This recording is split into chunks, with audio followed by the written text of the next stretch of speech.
ఎందుకంటే ఇప్పుడు ఇది ఎందుకు అడుగుతున్నానంటే ఎవరిని అడిగినా లవ్ గురించి రిలేషన్షిప్ గురించి అండర్స్టాండింగ్ పార్ట్నర్ ఉంటే చాలు, అర్థం చేసుకునే వాళ్ళు ఉంటే చాలు. ఇది అండర్స్టాండింగ్ వాడుతూ what you mean by understanding actually? Compatibility. Okay, అంతే. సో కంపాటబిలిటీ ఉంటేనే అండర్స్టాండింగ్ ఉంటుంది అంటారా? అంటే ఇప్పుడు ఫర్ ఎగ్జాంపుల్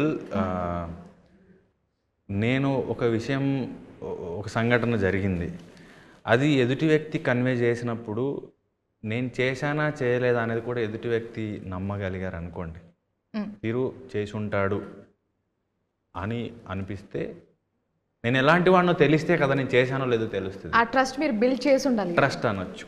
అంటే మోర్ లవ్ పర్టికులర్గా ఇది ఉంటుంది ఉండదని నేనేం పెద్దగా బిలీవ్ చేయనండి. ఇష్టం, లవ్ అంటే దానికి ఇష్టం అంటారా, లేకపోతే కంపాటబిలిటీ అంటారా, పేరు ఏది పెట్టుకున్నా ట్రస్ట్ అంటారా,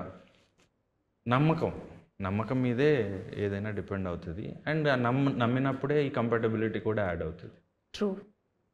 ఓకే, సో మీ ఒపీనియన్ ఏంటి? What is the definition of love? What you say? Love అంటే ఇట్స్ లైక్ పార్ట్నర్స్ ఎలా ఉండాలంటే లైక్ లాయల్టీ ఉండాలి. ఆవిడ అడగలేదు, లవ్ అడిగింది. లవ్ అంటే అదే సార్, నాకు పార్ట్నర్స్ ఎలా ఉన్నాను అడగలేదు. లవ్ అంటే ఏంటి? లవ్ అంటే లవ్వే. లవ్ ఈ మధ్య అందరూ అండి ఒక ప్యాకేజ్ పెట్టుకొని తిరుగుతున్నారు, ఇట్లా లాయల్టీ ఉండాలి, ఆనెస్ట్ ఉండాలి. అది ఐడియల్ హస్బెండ్ గురించి చెప్పు. ఆవిడ ఓన్లీ లవ్ గురించి అడిగింది. అంటే నాకు లవ్ అంటే మా హస్బెండ్ అండి.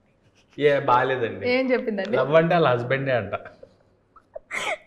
సారీ. ఓకే, లవ్ అంటే ఇట్స్ ప్యూర్ ఎమోషన్. అప్పుడప్పుడు కొంచెం ఆడుగా బిహేవ్ చేస్తుంటది, ఏమనుకోకండి. సావాసం. అది ధర్మవరం కాదు సావాసం. 20 నిమిషాల్లో అలవాటు పడ్డానండి. Okay, so it's pure emotion. కాదు, లవ్ అంటే శివకార్తికేయన్ అనొచ్చు కదా, ఈజీగా అయిపోద్ది. ఇదంతా లాయల్టీ ఉండాలి, ఇవన్నీ ఉండాలని. హస్బెండ్ అని చెప్పండి. ఓకే, శివకార్తికేయన్. ఆగండి సార్, మొత్తం కన్ఫ్యూజ్ చేసి పెడుతున్నారు. సెట్స్ లో కూడా అలాగే అలర్ట్ చేశారా తిరువీర్ గారు? అమ్మో, ఇంకా చిన్నపిల్లగాడు అయిపోతాడు.